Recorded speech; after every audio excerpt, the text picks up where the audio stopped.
1944, Royal Small Arms Factory, Enfield. British engineers hand a new submachine gun to a paratrooper for evaluation.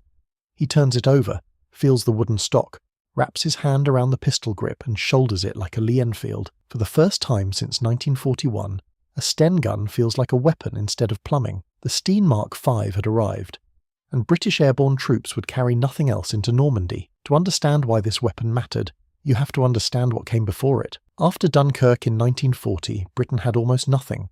The army had abandoned 64,000 vehicles, 76,000 tons of ammunition, and enough small arms to equip several divisions.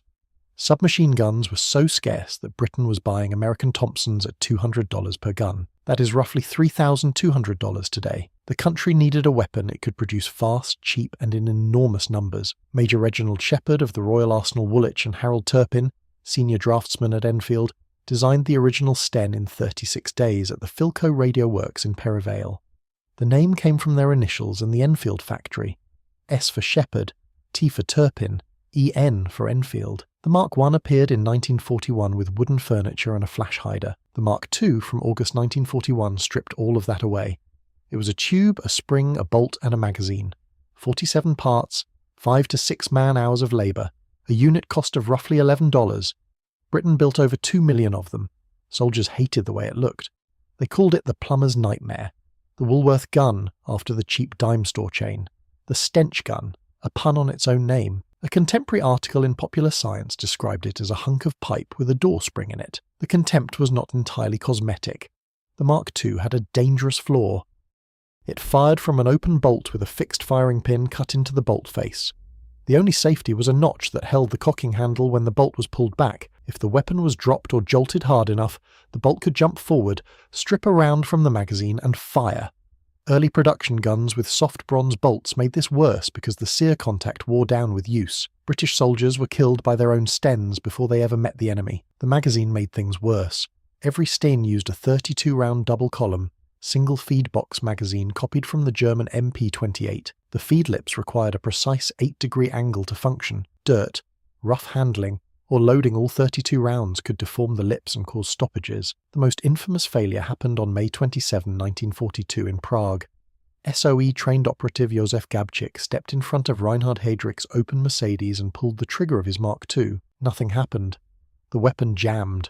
According to historian Peter Leidler, debris from the weapon's concealed carriage had fouled the magazine well. Jan Kubis finished the job with a modified grenade, but the Sten's reputation took a blow it would never fully recover from. By 1943, the arms crisis was over. Britain's factories had caught up with demand. The Sten Mark II had done its job, arming millions of soldiers during the years of scarcity. For the first time since the war began, Enfield could afford to build a Sten the way it should have been built from the start. No single designer is credited the way Shepherd and Turpin are for the original. The Mark V was an institutional effort at Enfield's design establishment. With first trials running in December 1943, the changes transformed the weapon's character. A wooden pistol grip replaced the bare receiver tube at the rear, which required relocating the trigger group forward by roughly 33 mm. A removable wooden buttstock, patterned directly on the No. 4 Lee-Enfield rifle, replaced the crude wire strut. The front sight was lifted from the No. 4 as well, an inverted blade with protective ears. A bayonet lug was machined into the muzzle to accept the standard Lee-Enfield spike bayonet. Early production guns also carried a wooden vertical foregrip, though this was deleted from production in June 1945 after troops found it could loosen the barrel nut-retaining catch. The single most important improvement was invisible. A push-through cocking handle now locked the bolt in the closed forward position. This eliminated the accidental discharge problem that had plagued every earlier Mark. It was a genuine engineering fix to a known killer, and it mattered more than all the cosmetic wood combined. The finished weapon weighed 8.5 pounds empty, fired 9mm parabellum at 365 meters per second, cycled at roughly 600 rounds per minute, and accepted the same 32-round magazine. Production required approximately 12 man-hours, double the Mark II, at a unit cost of roughly $20. Factories at Royal Ordnance Factory Fazakerley near Liverpool and Royal Ordnance Factory Thiel in Berkshire produced a combined 527,428 guns between February 1944 and May 1945. Now, before we see how this performed in combat, if you're enjoying this deep dive into British engineering, hit subscribe. All right, let's get into the combat record. The Mark V's first rounds in anger were fired at roughly 0020 hours on June 6, 1944, at the Caen Canal Bridge, later known as Pegasus Bridge. Lieutenant Den Brotheridge of D Company, 2nd Ox and Bucks Light Infantry, led 1st Platoon across the bridge carrying a Mark V. He killed a German sentry with a burst, then was shot in the neck while throwing a grenade at a machine gun pit. According to historian Martin Morgan, Brotheridge is typically recognised as the first Allied casualty of the Normandy invasion. Stephen Ambrose records in his account of Pegasus Bridge that the Ox and Bucks had spent pre-mission days sharpening bayonets and filing down the firing pins on their Stens to increase the rate of fire. That level of modification speaks to confidence in the weapon, not contempt. Across June 6, the entire 6th Airborne Division carried Mark V's as standard. Divisional weapons allowances from the period established the ratio: 7,171 Lee-Enfield No. 4 rifles, 6,504 Sten Mark V's, 966 Bren guns, 1 Sten for every man not carrying a rifle. Arnhem, September 1944 is the Mark V's defining battle. Morgan's research is unambiguous. The Sten was the only British submachine gun involved in the airborne part of the battle. Persistent myths that Patchett prototypes, later the Sterling, saw action there are wrong. All 6 Patchett prototypes stayed in England.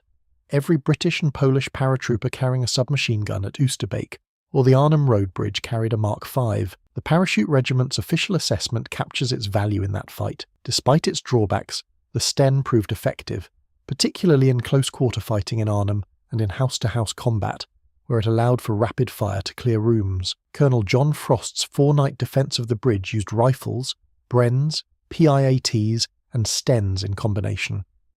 The iconic photograph held by the Imperial War Museum, shot by Sergeant Mike Lewis of the Army Film and Photographic Unit on September 20, 1944, shows Private Joe Cunnington of No. 25 Anti-Tank Platoon, 1st Battalion Border Regiment, aiming his Mark V from cover at Oosterbeek. It remains one of the most reproduced combat images of the entire battle. Historians emphasise ammunition shortages and the catastrophic encounter with the 9th and 10th SS Panzer Divisions as the decisive factors at Arnhem, not weapon malfunction. Operation Varsity, March 24, 1945, the Rhine airborne assault confirmed the pattern.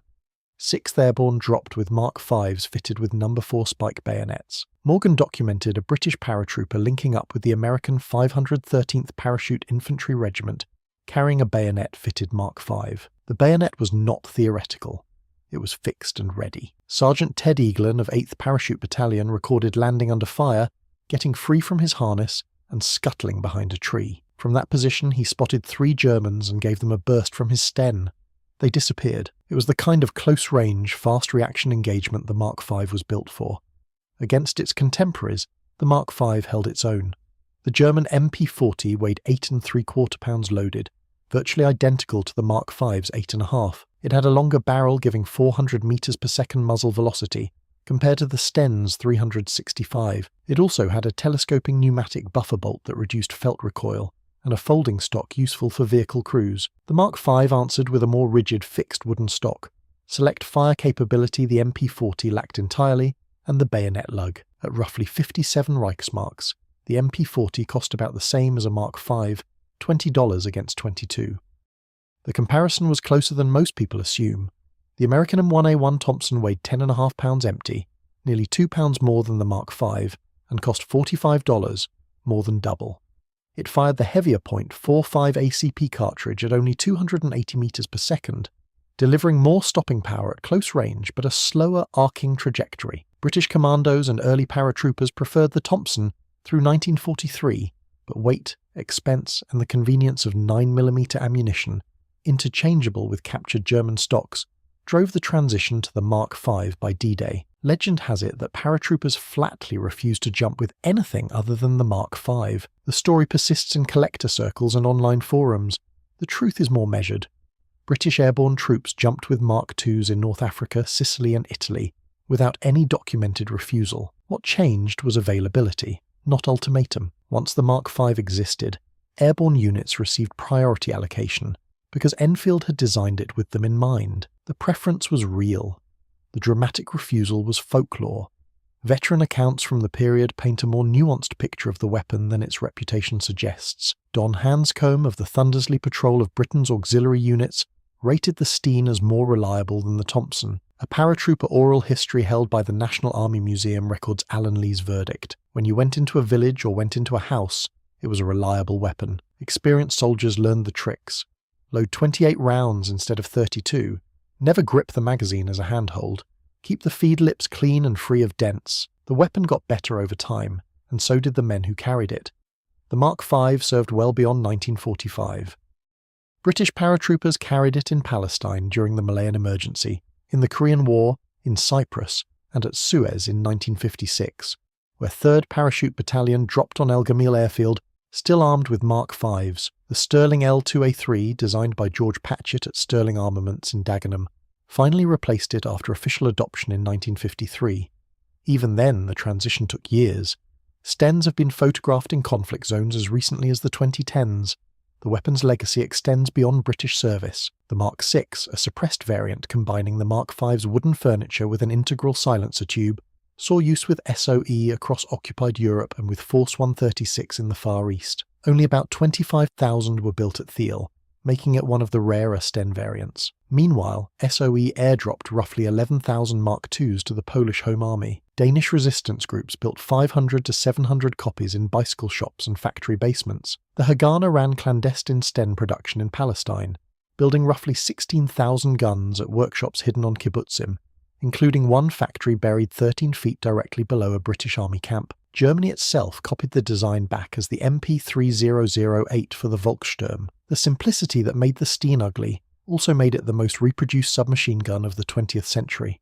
1944. A paratrooper shoulders a Steen for the first time, and it feels like a rifle.